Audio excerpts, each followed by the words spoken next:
একদিন একটি ছোট্ট ইঁদুর কাঁদতে কাঁদতে হযরত গাউসে পাক রহমতুল্লাহ আলাইহি এর কাছে এসে হাজির হলো।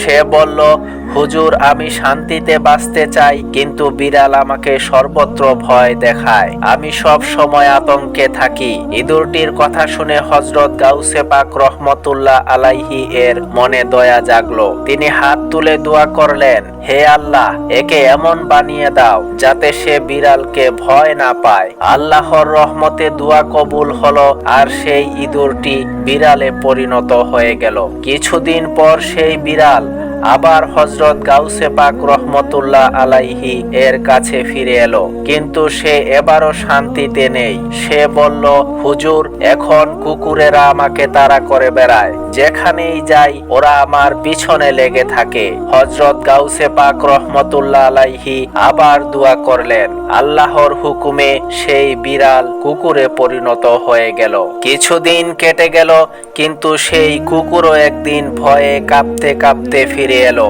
সে বলল, হুজুর, এখন তো সিংহ আমার শত্রু হয়ে গেছে।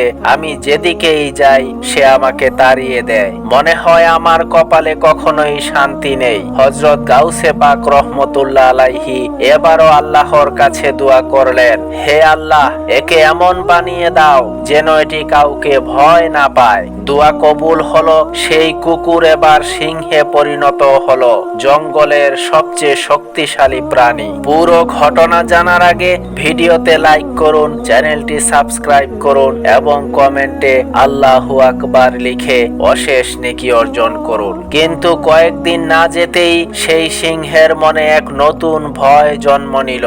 সে ভাবতে লাগলো, হযরত গাউসে পাক রহমতুল্লাহ আলাইহি তো সব জানেন। যদি তিনি কাউকে বলে দেন যে আমি আসলে এক সময় ইঁদুর ছিলাম, তাহলে আমার সম্মান ধুলোয় মিশে যাবে। তার আগেই যদি আমি তাকে শেষ করে দেই, এই ভয়ঙ্কর চিন্তা নিয়ে পরদিন সকালে সে সিংহ হযরত গাউসে পাক রহমতুল্লাহ আলাইহি এর উপর হামলা করার নিয়তে তার কাছে এলো। হযরত গাউসে পাক রহমতুল্লাহ আলাইহি তাকে দেখে মুচকি হাসলেন এবং বললেন যে নিজের আসল পরিচয় ভুলে যায়।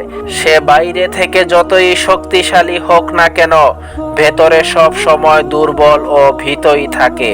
হযরত গাউসে পাক রহমতুল্লাহ আলাইহি এর কথা শেষ হওয়ার সঙ্গে সঙ্গেই সেই সিংহ আবার আগের মতো ছোট্ট ইঁদুরে পরিণত হয়ে গেল।